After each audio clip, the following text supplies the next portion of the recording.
Hi పిల్లలు, ప్రైజ్లా. ఎలా ఉన్నారు? మీరంతా బాగున్నారా?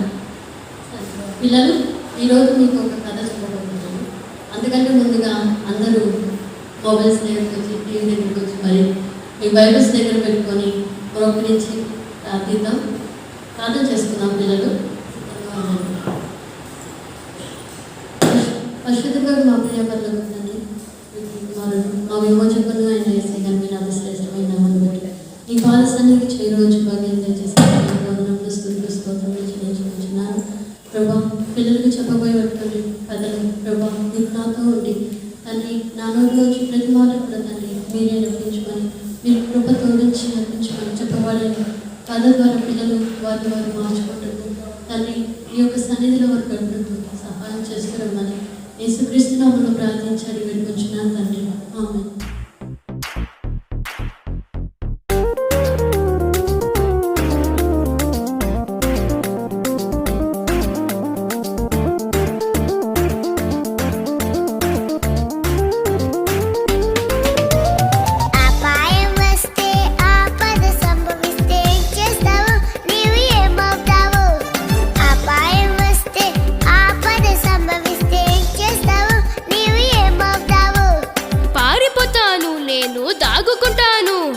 పారిపోతాను, నేను దాగుకుంటాను.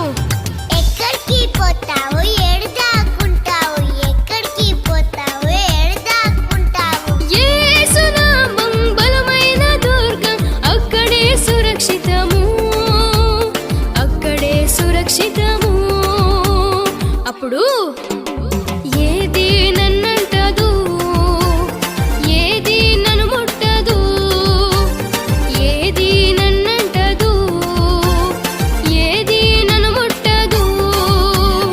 యేసే నా దుర్గము, యేసే నా దాగు చోటు, యేసే నా దుర్గము, యేసే నా దాగు చోటు, యేసే నా కోట, యేసే నా కోట, యేసే నా కోట, యేసే నా కోట, యేసే నా కోట. పిల్లలు, మీకు చెప్పబోయేటువంటి కథ మరి వికారమైనటువంటి ఒక బాతు గురించి. మరి ఒక ఊరిలో ఒక నది ఉంటుంది. ఆ నదిలో ఒక బాతు తన పిల్లలతో కలిసి బాగా ఆడుకుంటూ తిరుగుతూ ఉంటుంది. అటు పక్కనే ఉన్నటువంటి చెట్లు, నదికి అవతల ఉన్నటువంటి చెట్ల చాటున ఒక తల్లి బాతు గుడ్లు పెట్టి ఆ గుడ్లు ఇంకా పిల్లలుగా రాలేదని చెప్పేసి చాలా ఏళ్ళుగా ఎదురు చూస్తూ ఉన్నటువంటి. అయితే ఆ టైంలో ఆ యొక్క బాతు గుడ్లు పగిలి పిల్లలు బయటికి వస్తాయి. 3 పిల్లలు బయటికి వస్తాయి. బయటకు వచ్చినప్పుడు ఆ పిల్లల్ని చూసినటువంటి బాతు తన పిల్లలు ఎంతో అందంగా ఉన్నాయి, చక్కగా ఉన్నాయి అని చెప్పేసి చాలా సంతోషపడుతుంది. కానీ తను పెట్టింది 4 గుడ్లు, కానీ 3 గుడ్ల నుంచి మాత్రమే పిల్లలు బయటకు వస్తాయి అన్నమాట. అప్పుడు ఇంకొక గుడ్డు పగిలి పిల్ల బయటికి రాలేదే అని ఎదురు చూస్తున్నప్పుడు ఆ 4వ గుడ్డు కూడా పగిలి పిల్ల బయటకు వస్తుంది. పిల్ల బయటకు వచ్చినప్పుడు ఆ పిల్లను చూడటానికి చాలా వికారంగా, చాలా అసహ్యంగా కనిపిస్తుంది అన్నమాట. కానీ ఆ తల్లి చూసి, అయ్యో ఏంటి ఈ పిల్ల ఇలా ఉంది అని చెప్పి, అయినా సరే నా పిల్లే కదా అని చెప్పి తను చాలా ప్రేమగా చూసుకుంటుంది. మరి తనతో కలిసి, తన పిల్లలందరితో కలిసి తను కూడా నదిలో ఆడుకుంటూ తను బాగా కాలక్షేపం చేసి ఆ తర్వాత ఇంటికి వెళ్తుంది. ఇంటికి వెళ్ళినప్పుడు తనతో ఉన్నటువంటి ఆ ఫామ్లో ఉన్నటువంటి మరి ఇతర బాతులన్నీ కలిసి ఈ బాతు పిల్లని చూసి, ఇదేంటి చాలా అసహ్యంగా ఉంది, దీన్ని మాతో ఉండడానికి మేము ఒప్పుకోము, దీన్ని ఇక్కడ నుంచి పంపించి వేయండి అని చెప్పి చెప్తూ ఉంటారు అనమాట. అయితే తను చాలా ద్వేషిస్తూ ఉంటారు తన రూపాన్ని చూసి. కానీ తల్లి బాతు మాత్రం, అయ్యో నా బిడ్డను అలా అనకండి, నా బిడ్డ చాలా అందంగా తయారవుతుంది పెద్దయ్యాక, తనను అలా బాధపరచకండి, తను అలా బాధపడుతుంటే నాకు చాలా బాధగా ఉందని చెప్పి తల్లి బాతు తనను బట్టి తాను దుఃఖిస్తూ వస్తుంది. తన బాధతో తను బాధిస్తూ ఉంటుంది. కానీ వాళ్ళు మాత్రం వినకుండా తనను అలాగే బాధిస్తుంటారు. అంతేకాదు తనకంటే ముందు పుట్టినటువంటి తన తోబుట్టువులు కూడా తనను ద్వేషిస్తూ మాతో ఉండొద్దు అని చెప్పి అంటుంటారు. మాతో స్నేహం చేయొద్దు, మాతో తిరగొద్దు అని చెప్తూ ఉంటారు. కానీ ఆ బాతు ఇంకా వాళ్ళ మాటలకి బాగా బాధపడిపోయి చింతిస్తూ ఉన్నప్పుడు తన తల్లి తన దగ్గరికి వెళ్ళి, నువ్వు బాధపడకు, ఈ మనుషులు వీళ్ళందరితో స్నేహం చేయొద్దు, దేవునితో స్నేహం చేయి. దేవుడు నీ యొక్క లోపాన్ని చూడడు, దేవుడు నీ యొక్క మనసునే చూస్తాడని చెప్తుంది. కానీ ఆ బాతు మాత్రం ఇతరులతో స్నేహం చేయాలని, అందరితో కలిసి ఆడుకోవాలని ఆశపడుతుంది. కానీ అలా ఆశపడిన తనకి ప్రతిసారి కూడా ఎవరు కూడా తనని ఆదరించరనమాట. ఆదరించకుండా త్రోసివేస్తూ ఉంటారు. అయితే తను మాత్రం తన తల్లి చెప్పినటువంటి మాట వినకుండా నిర్లక్ష్య పెడుతుంది. అలాంటి సమయంలో ఇంకా ఇక్కడ ఉండడం వ్యర్థం, నేను ఇక్కడ ఉన్నా నాతో ఎవరు స్నేహం చేయరని చెప్పేసి తను అక్కడి నుంచి ఎగిరి వేరొక చోటుకి వెళ్ళి అక్కడ వేరే వాళ్ళతో స్నేహం చేయాలని ఆశపడుతుంది. అక్కడికి వెళ్ళినప్పుడు ఇంకొక చోటుకి ఎగిరి వెళ్ళిపోతుంది. వెళ్ళిపోయిన తర్వాత వేరొక చోటుకి వెళ్ళి ఆగుతుంది. అక్కడ ఆగి ఇక్కడ నేను చాలా ఆలస్యం అయిపోయింది, చీకటి పడిపోయింది, నిద్రపోయి పొద్దున లేచి మళ్ళా ఎవరైనా ఇక్కడ ఉంటారేమో, నాతో స్నేహం చేస్తారేమో చూద్దామని చెప్పేసి పడుకుని ఉండిపోతుంది. అలాగే పొద్దున లేచేసరికి వేరే బాతులన్నీ వరుసగా వెళ్తూ ఉంటాయి. వెళ్తున్నప్పుడు ఆ బాతుల వెనక ఒక బాతు ఉంటుంది. ఆ బాతు ఆగి తినను చూస్తుంది. చూసి ఎవరు నువ్వు ఇంత వికారంగా ఉన్నావు, ఎక్కడి నుంచి వచ్చావు అని చెప్పేసి తినను ప్రశ్నిస్తుంది.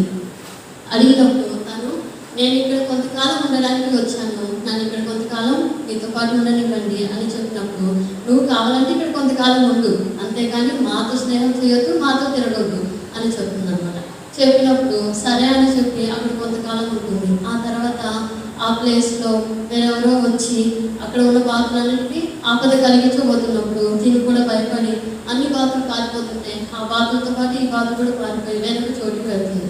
అక్కడికి వెళ్ళినప్పుడు ఆ ప్లేస్లో అప్పుడు చలికాలం వస్తుంది అనమాట. చలికాలం వచ్చినప్పుడు చలికి తను బయట ఉండలేక ఇక్కడెక్కడైనా ఒక ఇల్లు ఉంటే బాగుండు, ఆ ఇంట్లో వెళ్ళి నేను ఉంటాను అని చెప్పేసి అనుకున్నప్పుడు అక్కడే ఆ చుట్టుపక్కల ఒక ఇల్లు కనిపిస్తుంది. ఆ ఇంటి దగ్గరికి వెళ్ళి వాళ్ళని నన్ను ఆదరిస్తారేమో అని చెప్పి వెళ్తుంది. వెళ్ళినప్పుడు ఆ ఇంట్లో ఒక కోడి ఒక పిల్లి ఉంటుంది. ఆ కోడి పిల్లి తనని చూసి పెద్దగా కేకలు వేస్తూ ఉంటాయి అనమాట. కేకలు వేస్తున్నప్పుడు ఆ ఇంట్లో ఒక పెద్ద ఆవిడ ఉంటుంది. ఆవిడ బయటకు వచ్చి ఏమైందా అని చెప్పి చూసినప్పుడు తిని కనిపిస్తుంది. తిని కనిపించినప్పుడు ఏంటిది బాతులాగా ఉంది, కానీ చాలా ఆశయంగా ఉంది, కానీ అయితే మాటలు ఇక్కడ ఉంటే ఉన్నది, కానీ దీంతో గుడ్లు పెట్టించి ఆ గుడ్లు నేను అమ్ముకొని డబ్బు సంపాదించుకుంటాను అని చెప్పి నువ్వు కూడా కోడి పిల్లితో పాటు ఇక్కడే ఉండు అని చెప్తుంది. అని చెప్పినప్పుడు సరే అని చెప్పి ఆ బాతు పిల్ల అక్కడే ఉంటుంది. అయితే ఈ కోడి పిల్లికి మాత్రం అది అక్కడ ఉండడం ఇష్టం లేదనమాట. ఇష్టం లేక ఆ కోడి పిల్లి అంటుంది ఆ బాతుతోటి, నువ్వు చాలా అసహ్యంగా ఉన్నావు, నన్ను చూడు, నా చర్మం చూడు ఎంత మెరుస్తూ ఎంత అందంగా ఉందో అని. అలాగే ఆ కోడి కూడా అంటుంది, నా రెక్కలు చూసావా, నేను ఎంత అందంగా ఉన్నానో చూసావా, అలాగే నేను పెట్టినటువంటి కోడి గుడ్లు చూసావా ఎంత తెల్లగా ఉన్నాయో, ఎంత చక్కగా ఉన్నాయో, నువ్వు చూడు ఎలా ఉన్నావు, నువ్వు మాతో కలిసి ఉండడానికి మేము ఒప్పుకోము అని చెప్తాం. అయితే ఇంకా వాళ్ళు కూడా తనను ఆదరించట్లేదని చెప్పేసి తను చాలా బాధపడుతూ ఉంటుంది. అలా బాధపడుతున్నప్పుడు తను ఇంటి మీద ఒంటరిగా కూర్చొని ఆలోచిస్తూ ఉంటుంది. నా తల్లి దగ్గరికి వెళ్తే వాళ్ళు ఇంటి దగ్గర ఉన్న వాళ్ళు ఎవరు కూడా నన్ను ఆదరించలేదు, ఇంకో చోటికి వస్తే వాళ్ళు నన్ను ఆదరించలేదు, మరి ఇక్కడికి వస్తే ఇక్కడైనా నన్ను ఎవరైనా ఆదరిస్తారేమో అని చూస్తే ఇక్కడ ఎవరు నన్ను ఆదరించట్లేదు, నాతో స్నేహం చేయట్లేదని బాధపడుతూ ఉంటుంది. అలాంటి టైంలో ఇంకా ఇక్కడ ఉండకూడదు అని నిర్ణయం తీసుకొని ఎలా చూడగానే అక్కడ ఒక నది కనిపిస్తుంది. ఇది మా ఊర్లో ఉన్నటువంటి నదిలాగా ఉంది, దీంట్లో దూకి నేను ఆడుకుంటాను అనుకున్నప్పుడు అక్కడ ఉన్నటువంటి కోడి విని నువ్వు ఆడుకోవడానికి నేను ఒప్పుకోను, నువ్వు ఇక్కడ ఉండొద్దు అని చెప్పేసి అంటుంది. అన్నప్పుడు తను ఆ నదిలోకి దూకి అక్కడ ఆడుకుంటూ అటు నుంచి అంటే వేరే చోటుకు వెళ్ళిపోతుంది. అక్కడికి వెళ్ళిపోయినప్పుడు అక్కడ ఒక అందమైనటువంటి హంసలు కనిపిస్తాయి.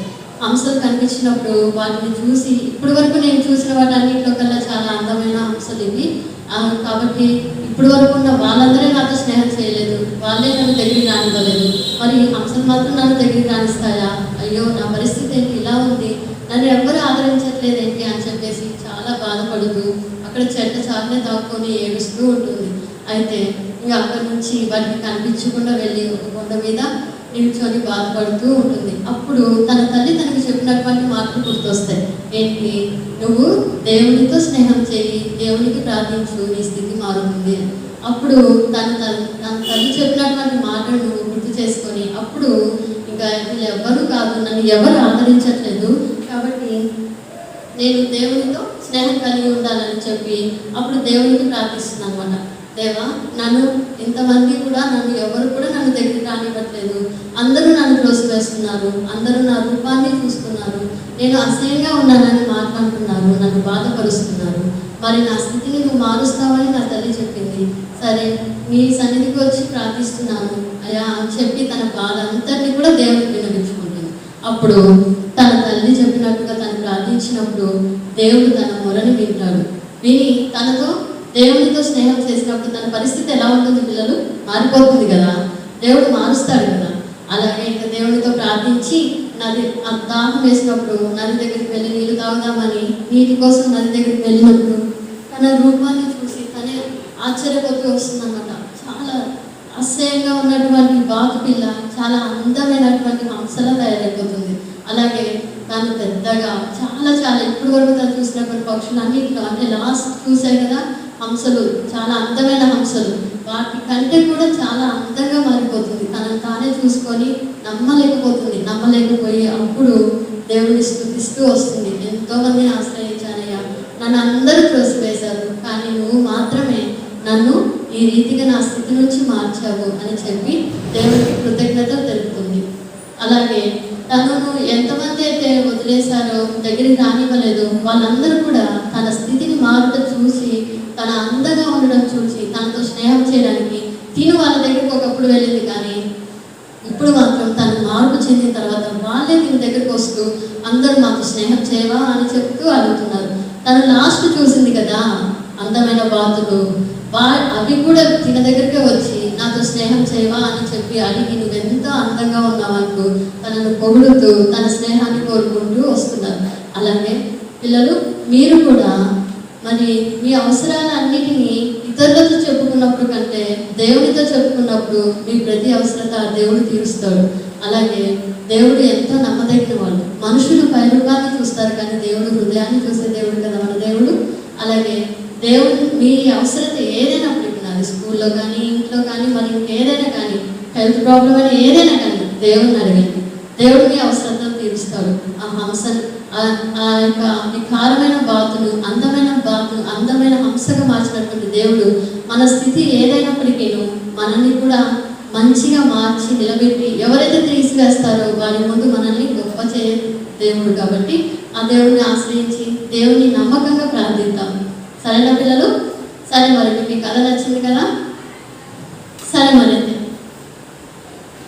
ప్రార్థన చేసుకుందాం. సరే, కంటతో వాక్యం చెప్తాను, నోట్ చేసుకోండి.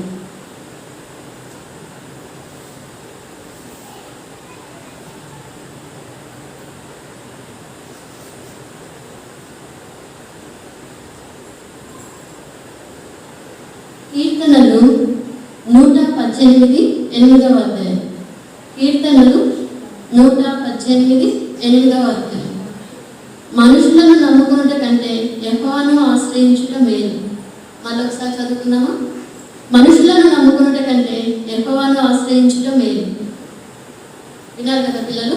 మరి ఆ రీతిగా ఆ యొక్క వికారమైన బాధ అందమైన హంసగా ఏ రీతిగా మార్చబడుతూ వచ్చిందో మనం కూడా దేవుని ఆశ్రయించి మన ప్రతి ఒక్క అవసరతను దేవుని సన్నిధిలో తీర్చుకుందాం. సరే, ప్రార్థించుకుందామా? ప్రోకరించండి.